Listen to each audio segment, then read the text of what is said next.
انت بتعمل ايه يا امام؟ بتعمل ايه 2030 يا امام؟ 2030 استنى اتفرج مع اسمع بقى. كوتي ادم وطني، بتشوف ان هو عنصر رئيسي في المشكله اللي حاصله ما بين الاهلي وامام عاشور؟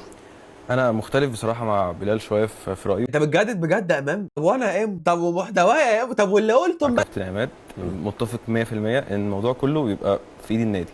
بمعنى اكيد في لعيبه او كل اللعيبه دلوقتي بقى كل حاجه مسؤول عنها، ما بيبقاش بتفكير اللاعب 100%. لكن الموضوع بيبقى في ايد النادي كده كده، وده حصل في امثله كتير برضو فعلا بره. فاحنا بنلف في دايره واحده هنوصل لنفس الحل، ان النادي هيوصل له حاجه من نادي تاني. احلام العصر، حاول تكمل معانا. انا مش مصدقك ومش مصدقني.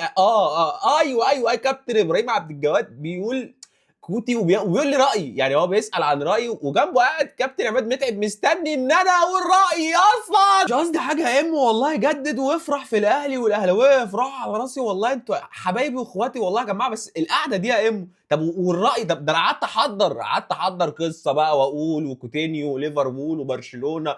اي نعم ما لحقتش اكمل نص القصه بس قلت برضه. بهزر طبعا يا امو، يعني جدد براحتك شكلي هتكلم محلي قريب يا جماعه. اتكلمت مع كابتن عماد متعب وكابتن ابراهيم عبد الجواد، ايه اللي يمنعني اتكلم محلي؟ مش فاهم. تخيل كده الميكس ده قاعد مستني رايي في اللي بيحصل مع امام عاشور، ما اتكلمش محلي ليه؟ والله قمر يا عم، والله قمر يا عم، والبليزر زي القمر والنغزه، يعني يا نهار يا جماعه. اون سبورت ما تمسحوليش الفيديو عشان انا معاكم، انا كنت موجود، انا اللي كنت قاعد قدامهم. ما انا معاكم، حقوق النشر والحاجات. خب بص انت عم امام جدد خلاص بقى.